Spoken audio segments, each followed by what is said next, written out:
11 test review, but remember, tons of review topics. So let's just dive in. Rewrite each of the following in graphing form. Identify the conic and its key features, then sketch the graph. Well, I can see x squared and y squared.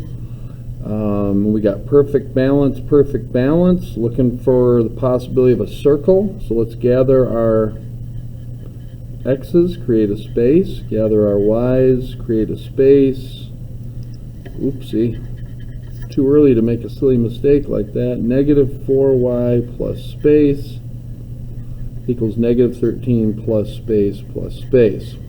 Take half, square it, and then put it on the other side. Balance, take half and square it, put it on the other side.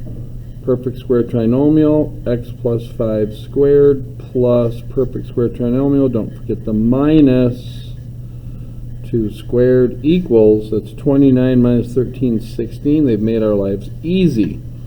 So the key features for a circle are the center, so negative 5, so 4, 5, and then up to 1, 2. The radius is the square root of that, so it's 4. 1, 2, 3, 4, 2, 4, 4. And try to draw it in halfway decent. First problem's done. So I can see same sort of thing, x squared is y squared, so it's not a parabola. But I got x squared minus 4y squared, so it's going to be a hyperbola. So I'm going to, remember, hyperbola has to equal 1, so I'm going to subtract 80. And I'm going to also kill a couple birds with one stone, take a 3 out. X squared minus 8x plus space. I'm going to take a negative 4 out of here, dangerous zone. That would make that plus 2y plus space equals negative 80 plus space plus space. Take half, square it. Half of negative 8 is negative 4 squared is 16, but that's actually 48. Half of 2 is 1, squared is 1, but that's actually negative 4. Clean it up. X minus 4 squared minus 4, y plus 1 squared equals, what would this be? Negative 84 plus 48. 36, I think. So 36. Now remember, it has to equal 1, so we've got to divide everything by 36, which reduces nicely over 12. Y plus 1 squared over 9 equals 1. Remember, a squared comes first in a hyperbola, not necessarily because it's bigger, just because it's first or positive. B squared is 9, so that means b is 3. A ends up being the square root of 12, which is 2 square root of 3, but that doesn't really help me graph it. Graphing it, just to get it somewhat accurate, I'd need to know what the square root of 12 is. Grab our little calculator here. I know it's going to be 3 point something, and we'll call it 3.5 for graphing purposes. So 3.5, which means I need to go in the x direction from the center, 3.5. So the center is 4, and then negative 1. So 4, negative 1, there she is. I need to go the x direction, 3.5, which would take me, so if that's 4, 3.5 would be here. And then if that's 4, 3.5 would be 7.5, so 7.5. Building my box. B is easier, 1, 2, 3. Up, because we're underneath the y stuff. Down, 1, 2, 3. Build the box. And it's going to be a little bit difficult because it's got so many little parts to it. But you've got the asymptotes there. And here we go. We know that it starts with the x, which makes this the vertice or vertex. This makes that a vertex. So it's going to look like this. And here we go. Where's all the parts to this thing, though? So the vertices are right here and right here. That is 0.5 and then down 1. And this one is, what did we say that was? 7.5, down 1. And we also can find our foci now. Foci are going to be somewhere in here, somewhere in here. We got to find the letter C, because the distance from here to here is the letter C, from here to here is C. The formula is a squared plus b squared equals c squared. So that'd be 12 plus 9 is 21, because this is a squared and that's b squared. So bada boom, bada bing, do the right thing. From the center, remember what the center is, that's another key feature. The center we said was 4, -1. We need to move left the square root of 21 and right the square root of 21 from the 4. So that would be 4 plus or minus the square root of 21, -1. There's the foci. And if they ask us questions about the slope of the asymptotes, remember rise would be here, 3, run would be the square root of 12 or 3.5. So the slope, this is strange, but would be plus or minus the rise over the run. So a little different in this case. All right, for this one, I can see I have an x not squared, I have a y squared. So I know this is going to be an x equals y squared kind, so I'm going to add 12x as a parabola. Don't know if I said that yet. I'm going to flip it around. I'm going to create spaces for my perfect square trinomial, and then balance it out. Take half of 6, square it. Half of 6 is 3, squared is 9, but I got to balance it out by putting a -9 because these are on the same side of the equals. 12x equals y plus 3 squared, and that would be plus 12. I need something here, because that's my a. So I'm going to multiply by 1/12. I do need that gone as well. Distribute, distribute, distribute. So I get x is 1/12 y plus 3 squared plus 1. This hits that also. So inside the parentheses, that is down 3, the opposite, and then because it's written like this, you obey it. That's going to be right 1. So that's our vertex. Right 1, down 3, there's the vertex.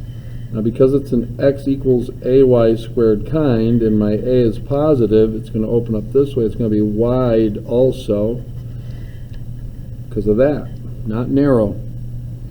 And, all right, so what else do they want? Well, a equals 1 over 4c. A is 1/12. That's why you need something right there. And this is pretty easy. You can just see that c is 3. So that point right there is 1, -3. That's the vertex. So I need to go to the right to find the foci. 3. So 3 to the right of that would be 4, -3. I need to go to the left 3 of this to find the directrix. 1, 2, 3. It'd be a vertical line right there. And that is x equals -2. That's the directrix's name. And that's it for that. Cruising. Okay, so number 2. Again, a lot of review. Says use a, like, okay, there's a lot of them, trigonometric identities. I look at this, and that's throwing my head into the double angle formula world. Notice we got cosine of a double angle. We've got choices. We could use this one, but this involves cosine squared and sine squared. We definitely don't want to involve that here because we only want one trig function to deal with. So that leads us to think, let's use this one. So we're going to replace cosine of double angle, that's this, with 2 cosine squared u. Now they use x, so 2 cosine squared x minus 1. That's what we just replaced this with, so that's gone. Minus cosine of x equals 0. Now the hard part is kind of sort of over. Now you just have to realize this is just a trinomial. 2 cosine squared x minus cosine x minus 1 equals 0. We're just going to factor it. Now this has to be 2 cosine x, so this leaves us with cosine x. This is negative 1. We need one more negative than positive, so this has to hit the negative. That means this is positive. And that tells us what to solve. We've got two math problems. We got 2 cosine x plus 1 equals 0. Subtract 1, divide by 2. We get negative a half. And then we got this guy where cosine of some spinner equals 1. Well, we're limited to this, which means no negative spins, just all positive spins within 0 and 360. So here's my spinner. Let's tackle this first. How can cosine be 1? Well, the adjacent would have to be the same as the hypotenuse. And if you look over here at 0 degrees, here's my hypotenuse, adjacent. So 0 degrees is my answer for this one. It would not work over here. Although the adjacent is the same as the hypotenuse, this would be a negative 1 over at 180. So 180 is not one of my answers. This guy, where's cosine negative? Well, all students take Calc. All things are positive, cosine's positive, so only here. So I'm going to erase this side because we need it a little clearer here. Remember guys, cosine is adjacent over hypotenuse. Hypotenuse can never be negative, so the negative needs to go with the 1, which means it's going to look like this, and this is 2. We're making this the square root of 3 if that helps. Same thing, kind of sort of flip it here, but that's negative square root of 3, but we're not trying to fill this out. We're trying to find how far do you have to spin your spinner. Well, if this is square root of 3, that's 60. So I spun my spinner 120 degrees to create that story. Well, if this is 60, so is this. So I have to go 180 plus 60, which gives me 240. And that's that. Let's go on to this one. Another double angle.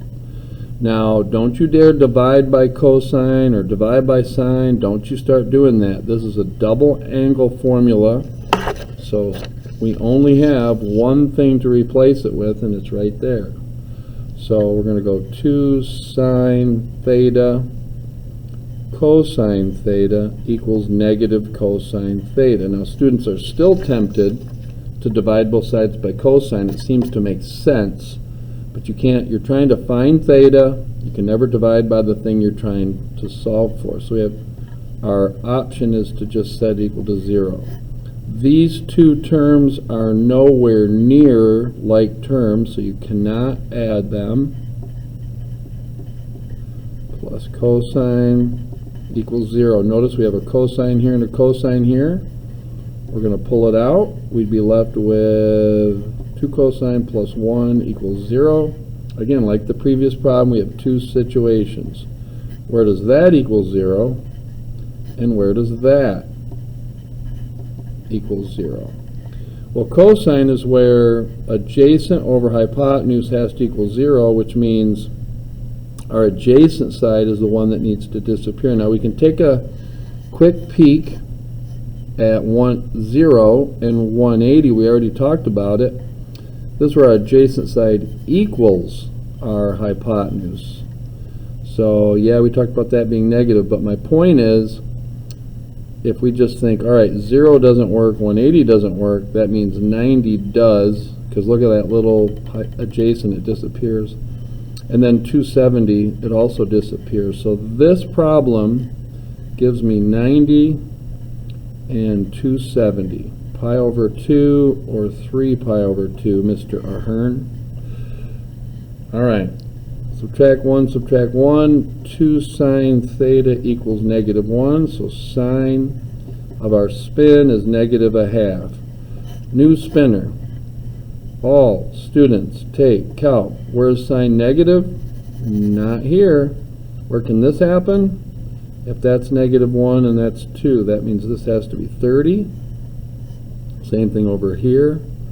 This has to be 30. So we spun our spinner 210 and 330. So 210 and 330 for those. And we're done.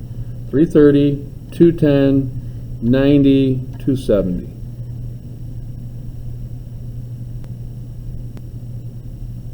So YouTube handles 15-minute or less videos a little bit better processing, so I'm just going to try to chunk them out about then. So there's the end of part 1.